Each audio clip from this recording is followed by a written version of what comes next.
Let's talk for a few minutes about offering things in bad time. They were following Jesus only because of the signs, what they saw, the signs he had performed. And I got a question for you to write down on your own paper. And that is, for what reason are you following Jesus? And when people stop getting that which they come looking for, that material, that physical, that unspiritual stuff, is at that time they stop following him because they're only running behind him for the signs. And you're the person that asked the Lord, what have you done for me? Instead of responding to the crowd, when Jesus saw them coming, and I think all of us who are in ministry ought to pay close attention to that. When you see the masses coming in your direction, Jesus does something. He withdrew where? To the what? Y'all about to get it, mountainside, with his disciples, which means he understood there was a need for him to get away from the masses, because you can't serve people always up on people. You can't understand what the people need because you're too up close. Sometimes you got to draw back because you need to hear God talk to you concerning the needs of the people you're dealing with, so that when you begin responding to them, they can recognize that God is therefore, you've heard from God, and God has an interest in their affairs and their activity. Please know there are times you need to be alone. Like I need to drop something in your spirit. You see, some of y'all are telling folk that you're going through what you're going through because the devil messing with you. Now, the devil can't get to you except for God giving the enemy access to you. I know I'm in the book. If I'm not in the book, somebody better find me. Is it not the fact that they had a hedge around Job? Satan had to ask God to let the hedge come down in order for him to mess with Job. Is that scripture? He had to get he had to get permission to mess with him. And here you are, blood bought, blood sustained, blood covered. Here you are, kept by the blood of the Lamb. Don't you know you are even more special? And you're the one that says no weapon formed against you shall prosper. The devil can't mess with you unless God gives access and permission. So, child of God, let's grow up tonight. Whatever you're going through, God has decided that you're worthy enough to handle it. So when you nudge somebody and say, I'm going through, but I'm worthy enough to handle it. That for every vision, God also gives a provision. I know anybody, I ain't got no help in here, but I'll be through in a few. Now you can't be asking God, how you doing me like this? Or how you putting me through this trial or this tribulation? You just got to say, God, where are you? And you'll find out that he's a very present help.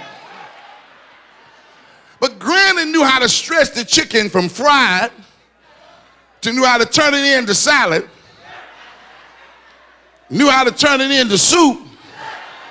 And I don't know how my grandmama would get 3 and sometimes 4 meals out of that chicken, but my grandmama knew how to stretch. And here was a disciple looking at the master, who is the creator of all things, and saying, I got 2 barley loaves and a couple of pieces of fish. Now, how far is that going to go?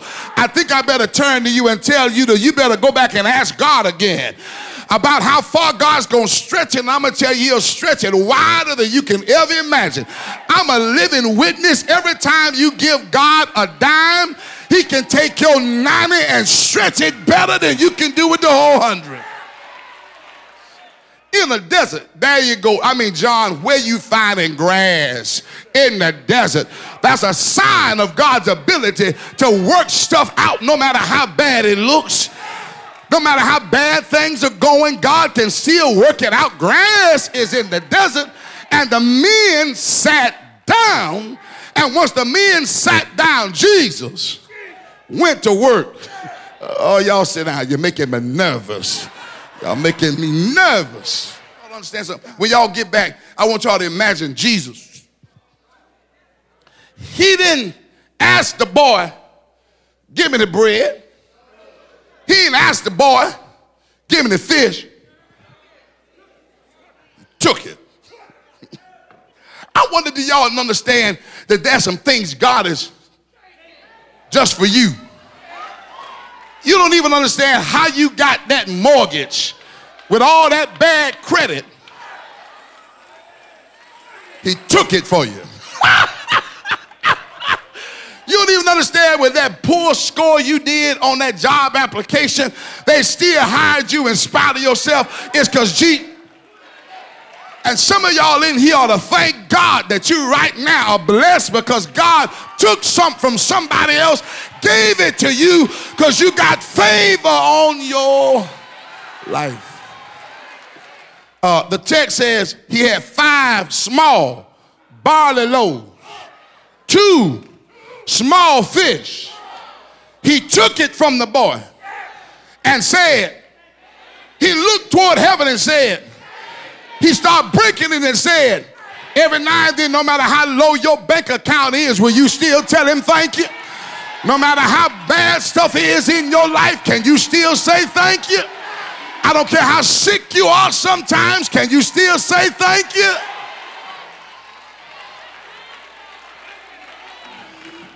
In the midst of your thanksgiving, what you're telling God to do, you don't have to have it all to bless him, but whatever you got, he is still worthy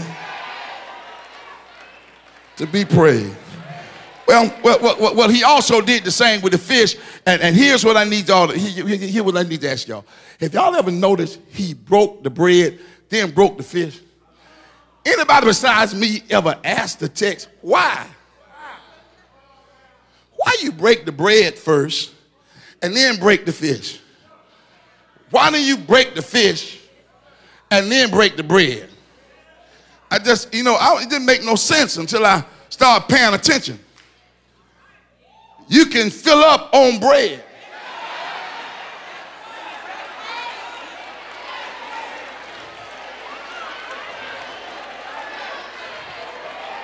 Quicker than you can on fish. You don't come to church saying fish from heaven, but you come saying bread of heaven.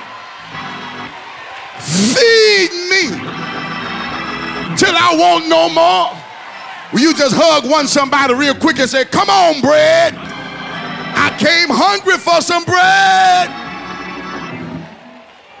Well, after they got through with all of that, and everybody then got fed, the text says 5,000 men, that means not including women and children, got fed. That's a major fish fry, ain't it? And after the fish fry was over, you know what Jesus did? Hey, y'all, get the leftovers. I want to let y'all know I ain't embarrassed to get a leftover blessing. I used to didn't like leftovers until I really started learning the benefits of pot liquor with some collard greens and some cornbread. It was at that time I understood the greens taste better on the second time around. But can I drop in your spirit? The first time we had a man made, he messed up. God said, well, I need to give you the leftover, so I give you something on the second time around. The first man was named Adam, and he messed up. But the second man was named Jesus.